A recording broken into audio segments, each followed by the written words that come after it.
Visakha steel plant కు కేంద్ర ప్రభుత్వం శుభవార్త చెప్పింది. 11,440 కోట్ల ఆర్థిక ప్యాకేజీ ప్రకటించింది. స్టీల్ ప్లాంట్ ను కాపాడతామని ఎన్నికల సమయంలో ఇచ్చిన మాటను కూటమి ప్రభుత్వం నిలబెట్టుకుంది. విశాఖ స్టీల్ ప్లాంట్ కు ఆంధ్రుల హృదయాల్లో ప్రత్యేక స్థానం ఉందని మోదీ ట్వీట్ చేశారు.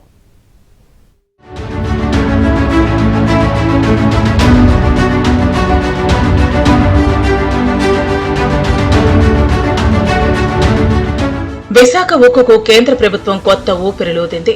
తీవ్ర ఆర్థిక సంక్షోభంలో ఉన్న కర్మాగారాన్ని పునర్జీవింపజేయడానికి ముందుకొచ్చింది. ఇందుకోసం 11,440 కోట్ల రూపాయల ప్యాకేజీని ప్రకటించింది.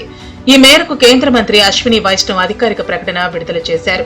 ఈ ప్యాకేజీకి గురువారం ప్రధానమంత్రి నరేంద్ర మోదీ ఆధ్వర్యంలో జరిగిన ఆర్థిక వ్యవహారాల కేబినెట్ కమిటీ సమావేశం ఆమోదముద్ర వేసినట్లు కేంద్ర మంత్రి పేర్కొన్నారు. ఇది భారీ రివైవల్ ప్యాకేజీ అని అశ్విని వైష్ణవ్ చెప్పారు. స్టీల్ రంగంలో విశాఖ ఉక్కు ప్రధానమైన సంస్థ అని తెలిపారు. ఈ పరిశ్రమకు ఏళ్ల తరబడి సమస్యలు వేధిస్తున్నాయన్నారు.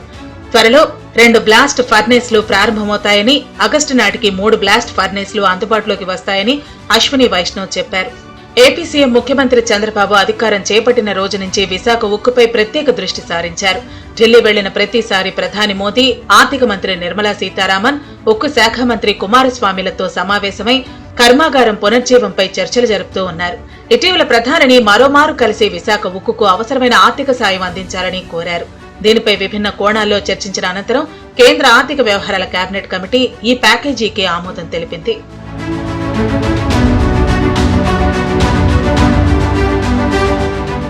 విశాఖ ఉక్కు పరిరక్షణకు ఇచ్చిన హామీని నిలబెట్టుకున్నామని కేంద్ర మంత్రి రామ్మోహన్ నాయుడు తెలిపారు. ప్యాకేజీ ప్రకటించిన ప్రధానమంత్రి నరేంద్ర మోదీకి ఏపీ ప్రజల తరపున ధన్యవాదాలు తెలిపారు. ఎన్నో ఏళ్లుగా నెలకొన్న స్టీల్ ప్లాంట్ సమస్యల పరిష్కారానికి అడుగులు పడ్డాయని పేర్కొన్నారు. విశాఖ ఉక్కు ఆంధ్రుల హక్కు నినాదాన్ని కేంద్రం కాపాడిందన్నారు. సీఎం చంద్రబాబు ప్రధానమంత్రిని కలిసినప్పుడల్లా వైజాగ్ స్టీల్ ప్లాంట్ అంశమే ప్రధాన అజెండాగా చర్చించారని గుర్తు చేశారు. 1999-2000 సంవత్సరంలో విశాఖ స్టీల్ ప్లాంట్ కు సమస్యలు వస్తే అప్పటి ప్రధాని వాజ్పేయి, నాటి సీఎం చంద్రబాబు కలిసి పరిష్కరించారని రామ్మోహన్ నాయుడు గుర్తు చేశారు. కేంద్ర ప్రభుత్వం ద్వారా మరొక శుభవార్త తెలియజేయడానికి చాలా ఆనందంగా ఉంది.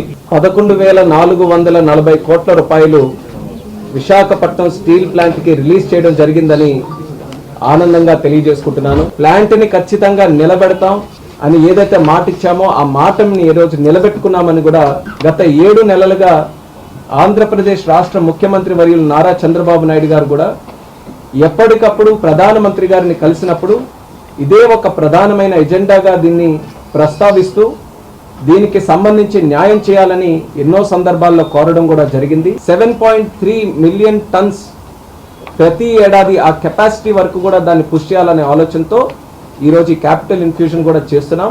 గతంలో కూడా steel plant, Vizag steel plant కి సంబంధించి కొన్ని సమస్యలు వచ్చాయి. 99-2000 కాలంలో అప్పుడు రాష్ట్రంలో ముఖ్యమంత్రిగా చంద్రబాబు నాయుడు గారు ఉన్నారు. అప్పుడు తెలుగుదేశం పార్టీ ఎన్డీఏ ప్రభుత్వంలో ప్రధాన పాత్ర పోషిస్తే సమస్యలన్నీ కూడా స్పష్టంగా వివరించిన తర్వాత వాజ్పేయి గారు కూడా ఒక మంచి ఉద్దేశంతో ఆంధ్రప్రదేశ్ రాష్ట్ర ప్రజల పట్ల ఉన్నటువంటి గౌరవంతో అప్పుడు సుమారు 1,340 కోట్ల రూపాయలు డెట్ రీస్ట్రక్చరింగ్ అనేది ఆ రోజుల్లో చేయడం జరిగింది. ఏపీ ప్రజలకు ఇచ్చిన హామీని ఎన్డీఏ ప్రభుత్వం అమలు చేసిందని కేంద్ర మంత్రి శ్రీనివాస్ వర్మ అన్నారు. విశాఖ ఉక్కుకు కేంద్ర సాయాన్ని ఏపీ ప్రజలు స్వాగతిస్తున్నారని తెలిపారు. ప్లాంట్ ను మరింత సమర్థంగా నడిపించాలని కేంద్రం నిర్ణయించిందన్నారు. ఏపీ ప్రజలు ఉద్యమాలు చేసి స్టీల్ ప్లాంట్ ను సాధించుకున్నారని గుర్తు చేశారు. విశాఖ స్టీల్ ప్లాంట్ అంశంలో సీఎం చంద్రబాబు కీలక పాత్ర పోషించారని కొనియాడారు. 7.3 మిలియన్ల ఉక్కు ఉత్పత్తి చేయగల సామర్థ్యం విశాఖ స్టీల్ ప్లాంట్ కు ఉందన్నారు శ్రీనివాస్ వర్మ. విశాఖ స్టీల్ ప్లాంట్ దేశంలో అత్యున్నతమైన ప్లాంట్ అని చెప్పారు. దాదాపు 11,440 కోట్ల రూపాయలు ప్యాకేజీ కేటాయించడాన్ని ఆంధ్రప్రదేశ్ ప్రజలు పెద్ద ఎత్తున స్వాగతిస్తూ ఉన్నారు. ఏదైతే విశాఖ ఉక్కు పూర్తి సామర్థ్యం ఏదైతే ఉందో 7.3 మిలియన్ల సామర్థ్యాన్ని ఉత్పత్తి చేయడానికి ఈ ప్యాకేజీ ఉపయోగపడుతుంది అనేటువంటి విషయంలో ఎటువంటి అనుమానం కూడా లేదు. ఆంధ్రప్రదేశ్కి ఇచ్చినటువంటి హామీ ఏదైతే ఉన్నదో దాన్ని పూర్తిగా అమలు చేసినటువంటి ప్రభుత్వం ఎన్డీఏ ప్రభుత్వం. అప్పులు ఊబులోంచి బయటకు తీసుకురావాలా, లాభాల బాటలోకి తీసుకువెళ్లాలనేటువంటి ఒక ఏకైక ఆలోచనతో కుమారస్వామి గారు పనిచేయడం జరిగింది. లోతైనటువంటి అధ్యయనం చేయడం జరిగింది ఈ విషయంలో. కేంద్ర కేబినెట్ భేటీలో ప్రధాని మోదీ కీలక నిర్ణయం తీసుకున్నారన్నారు కేంద్ర మంత్రి కుమారస్వామి. విశాఖ స్టీల్ ప్లాంట్ ప్రైవేటీకరణ కాకుండా ఉండేందుకు ఈ నిర్ణయం తీసుకున్నామని చెప్పారు. విశాఖ స్టీల్ ప్లాంట్ కోసం 31 మందికి పైగా ఉద్యమంలో చనిపోయారని గుర్తు చేశారు. ప్రస్తుతం విశాఖ స్టీల్ ప్లాంట్ 35,000 కోట్ల రూపాయలు అప్పుల్లో ఉందన్న కుమారస్వామి బ్యాంకు రుణాలు, వడ్డీ, మెటీరియల్ సప్లై చేసిన వారికి చెల్లింపులు కూడా దీనిలో ఉన్నాయన్నారు. అప్పుల్లో నుంచి బయటకు తీసుకురావడమే ప్రథమ కర్తవ్యమని చెప్పారు. వచ్చే 2 ఏళ్లలో విశాఖ స్టీల్ ప్లాంట్ దేశంలోనే నెంబర్ 1 గా నిలుస్తుందని ఆశాభావం వ్యక్తం చేశారు. During the time of Narendra Modi ji, he has given the Navaratna status to this company. When I took the charge as the minister here, after the reviewing the several meetings, I visited this plant, I think in July month.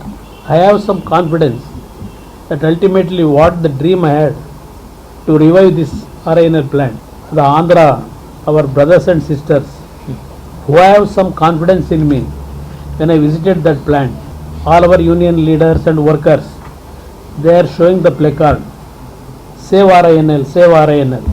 Then I got some confidence.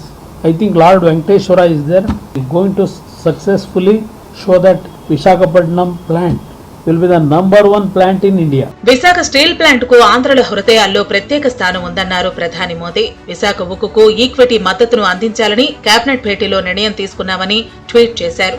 ఆత్మ నిర్భర్ భారత్ లో భాగంగా steel plant కు సాయం చేశామన్నారు మోదీ.